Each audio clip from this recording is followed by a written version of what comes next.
All right, it is the top of the hour and we're ready to get started. Good morning, everyone, or afternoon for those on the East Coast. My name is Christian. I am the Events and Sponsorship Manager for DataBank, and we're excited to welcome you to today's webinar, highlighting our newest data center currently under construction in Ashburn, Virginia. Our presenters today will be Tony Corey, Vice President of Construction at DataBank, and Dan Fuentes, our Senior Vice President of Sales at DataBank. The agenda for today, so we'll tell you a little bit about us, about DataBank. We'll review the Ashburn Metro and campus profile. We'll go into the specifications of our data center and the development plan, and then give you some pre-ordering details. At the end of the webinar, we will open up to a question and answer session. So please feel free to drop any questions by clicking on the Q&A icon at the bottom of your screen. Now I'll turn it over to Dan and we'll go ahead and get started. Oh, perfect. Thank you so much, Christian. If you can go to the next slide. Hi, everyone. First and foremost, thank you so much for taking time to join us during your busy days today. We're excited to speak about this new build and truly appreciate your interest in DataBank and obviously this data center specifically. Christian, if you could go to the next slide. Some quick highlights about DataBank. We were founded in 2005, headquartered in the Federal Reserve Building Bank in Dallas, hence the name DataBank. We've been in business for 17 plus years, consistent revenue, consistent profitability. Happy to say that we're continuing to expand our footprint and our portfolio. Of course, that's the reason we're having this call today. DataBank is a leading edge infrastructure company in the US. We have data centers in more metros than any other public or private provider. 65 plus facilities in 30 edge markets. Nice fact about us, 50% of the US population is within 50 miles of DataBank data centers. If your organization needs to get to the edge, however you define that as yourself, we most likely have a solution for you folks. From a future-proof platform standpoint, in addition to co-location services, which obviously are core and foundational to any strategy, we offer various levels of service, right? DataBank has enterprise cloud services, managed or unmanaged, FedRAMP cloud services where we meet the most stringent compliance requirements. We also offer managed services such as object-based storage, disaster recovery as a service, SAN storage, desktop as a service. Soon, come third quarter or so, we're releasing our bare metal platform. So very exciting for us. And finally, we offer a full suite of managed security services. We help our clients stay secure, meet compliance requirements, services such as DDoS mitigation, IDS, IPS, vulnerability scanning. Currently, we have about 8 security services in our portfolio, backed by a team of security professionals, and of course, our resident CISO, Mark Haupt. Very often, clients take hybrid approaches with us. They leverage multiple DataBank services based on where they need to host their applications. Something that's really good and works out well for our clients is portability, right? So as your needs evolve as a customer, you may have a requirement for co-location services today. You may evolve and need cloud services. DataBank doesn't want to pigeonhole our clients into one service. So we can allow your spend to be transferred over different data centers in different markets. We can obviously port that spend from a co-location service to a cloud service. So once again, just trying to be the best partner we can with our clients.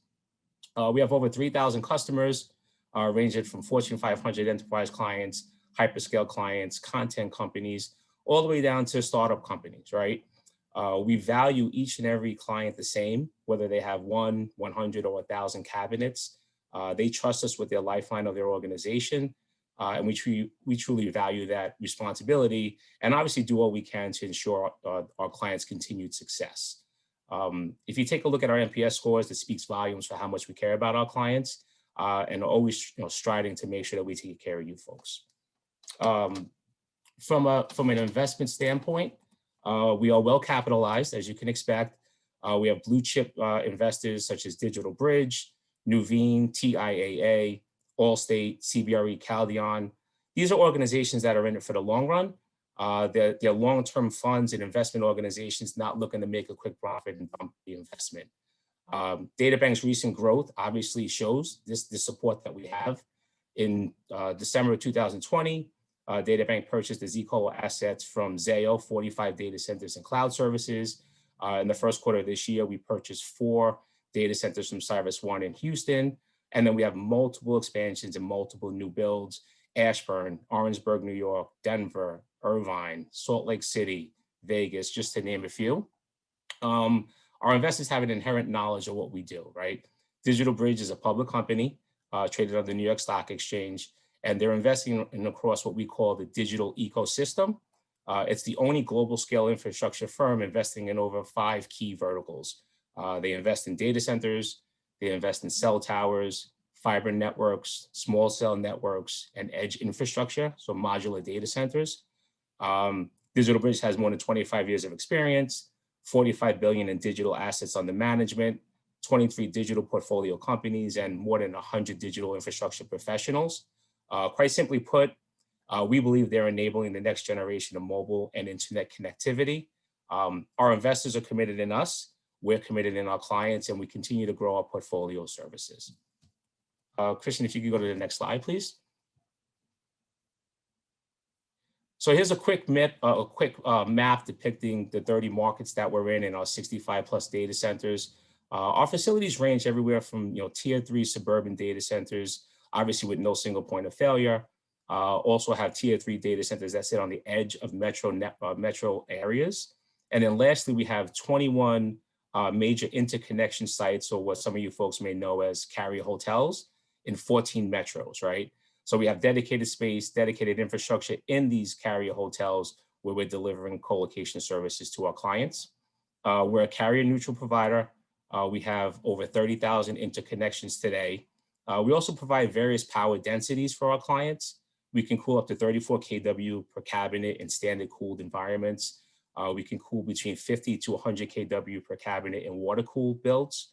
I mentioned earlier, we have a data center within 50 miles of 50% of the population. So we're known for the ability to deliver our clients, services as close to the edge as possible. Once again, based on what they describe the edge to be for themselves.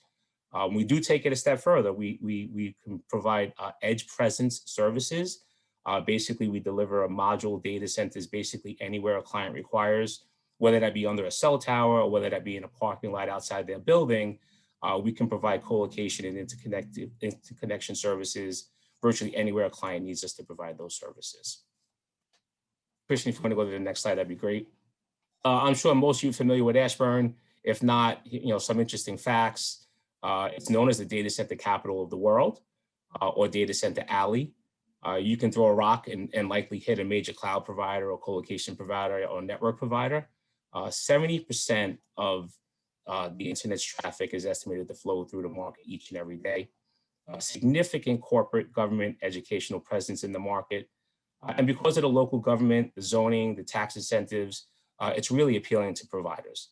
What's even better than that is that we extend those benefits over to our clients as well. So it's definitely a very successful market for DataBank and other providers as well.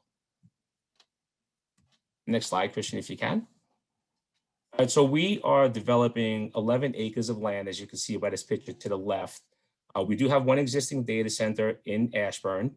It's IAD2. It's not on the 11 acres that you see. It's across the road, 71,000 square foot of raised floor space, 10 megawatts of critical IT power. And we also have, as you can see, one data center under construction. It's named IAD3. When all is said and done, there'll be 200,000 square feet of raised floor, 40 megawatts of IT power, and then 12 megawatts of that being ready on day one. This one's near and dear to my heart. I came over with DataBank's acquisition of zColo 15 months ago. I can tell you that I stayed across the road for about 5 years waiting to put a shovel in the ground. DataBank has made that a reality for us. And you can all imagine how excited I was when that day finally came. So very exciting times for DataBank, continuing to grow, continuing to expand our portfolio. And with that said, I'm going to hand it over to Tony Corey, who's our VP of Construction here at DataBank. Hey, thanks, Dan. Appreciate the handover and the introduction. Just to start off, for those of you that haven't met me, again, I'm Tony Corey, Vice President of Construction, run the expansion projects as well as the customer fit outs here for the portfolio. Similar to Dan, I came over actually via the zColo acquisition.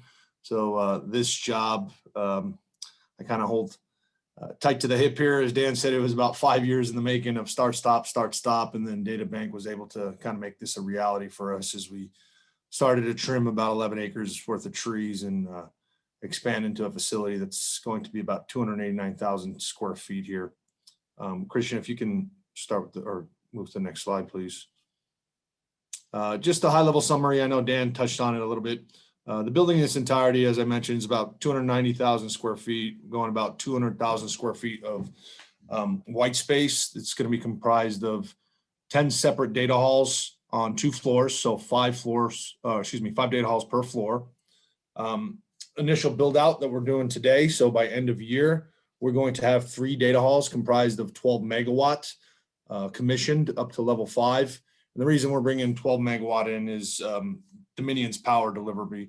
They're basically coming in and delivering in 4 different tranches. So between now and 2025, we'll be able to scale in at 12 megawatt, 12 megawatt, 12 megawatt, 4 megawatt year over year.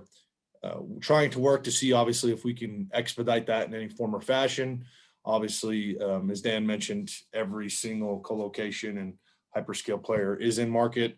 So getting power is a challenge, but we do have 60 meg of utility dedicated to this site. The way it's kind of, next slide, sorry. The way we're kind of set up here in this facility is over 2 data halls, basically the second story and the bottom story. We can take 8 megawatt and distribute between 2 separate data halls. We've master planned it for 4 meg per data hall, but as customers want to build more or less dense, we're able to kind of move that power around and diversify throughout the building. It is a block redundant power design. The building is structured around exterior UPS modules to capitalize in as much interior white space as possible. So our power rooms are going to be their own individual buildings on the exterior of the building in a power yard. Just adjacent to it will be set up 3 megawatt cat generators. And again, back to final build there, 40 meg of IT throughout 10 data halls there. HVAC, cooling. So we stay away from water on a lot of our builds. The Northeast specifically, Dan mentioned Orangeburg was another build that we're currently working on. So we've cut a partnership with Vertiv on their DA250 pump refrigerant cooling system. Basically, our data halls, again, at 4 meg or at M plus 20% redundancy. Our standard build in these designs are around 200 watts a square foot. But again, if we need to modify that based on a customer demand, we can increase up to about 300 watts a square foot in these type of builds for building as such. Interconnection. So the campus itself is interconnecting to the IAD2 site across Red Rum Drive. So all carriers are going to be able to pull in from 2 separate diverse routes about 75 feet apart, cutting across to Red Rum. We've also created an opportunity with 2 separate point of entrances and 3 handholds on the IAD campus alone. So that if new providers wanted to pull in, they've got an opportunity to pull into that site as well as interconnect to the site across the street. And facility security, standard process, all our sites, 2-factor authorization, man traps. As you come into the site, you'll have a circle lock turnstile. The site will be staffed 24 hours, perimeter fence in, electronic sign in, typical with every single data center that DataBank runs in the portfolio today. And then some of the amenities we'll be providing. And again, this is pretty standard with majority of our facilities. We'll have break rooms, shipping and receiving, storage rooms, conference rooms, office space. What we've done day one for this facility is be able to create for a lobby entrance with multiple conference rooms with an area for customers to come in, take a coffee break. We'll have our NOC set up. We'll have our operations staff set up. And then we've got 3 additional wings within the facility that's going to provide up to about 12,000 square feet. Day one, we'll kind of leave that in a white box environment. And as customers come in to deploy, those will basically be built to suite office/storage environments. So as we sign on deals, we're able to be flexible there to provide for our customer needs. And touching back on the timeline, grand opening is Q4. By the 29th of December, I plan on having 12 megawatt of IT fully commissioned. So that Q1 date is, like a January 1 type deployment where we would be able to have a customer fully deployed. We are able to bring 4 megawatt in a little earlier. Our first power tranche is end of September of when Dominion is able to deliver to us. So we're able to get 4 megawatt towards that end of September, early October timeline, plus another 8 towards the end of the year. And then as you see year over year up through 2025, that's when we'll be able to bring another 12 megawatt, and 4 megawatt online. Obviously, folks will probably ask about supply chain. We're staying at least a year ahead on this site and other campuses throughout the portfolio, where we're at least 16 to 18 months ahead with procuring the equipment for the next tranche. So as I speak today, I've got basically the next 12 megawatt ready to go and be deployed for about June of next year. That power won't be available though till after September based on how Dominion is delivering, but the equipment will be set in place and ready to start up.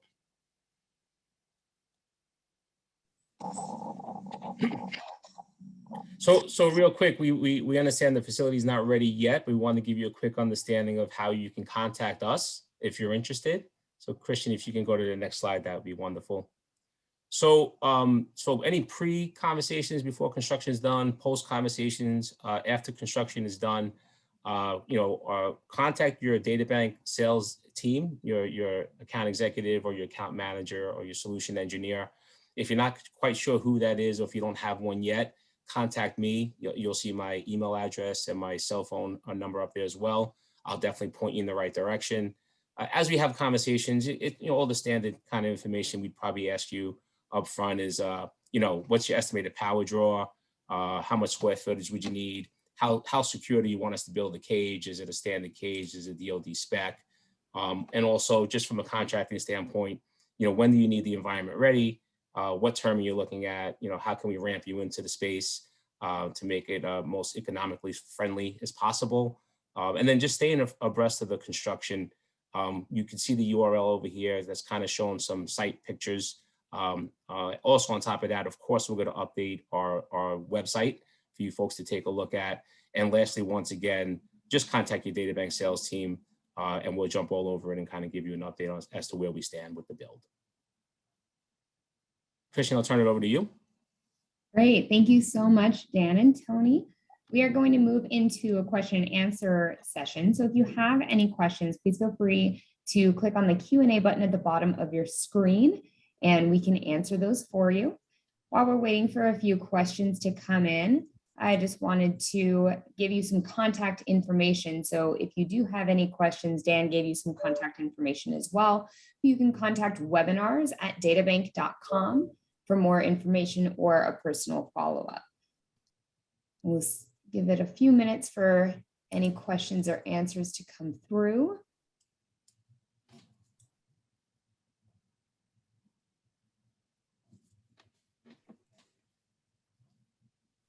Looks like we might not have any questions today, but please feel free to reach out at the contact information that Dan gave, as well as webinars@databank.com. You can also follow us on LinkedIn. We post news about our upcoming expansions, new builds, also upcoming events. So if you follow us on LinkedIn, you can see all of the news that comes out about DataBank's growth.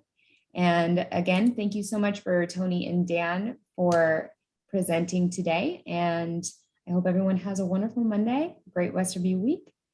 Thank you so much for joining, and we'll talk to you soon.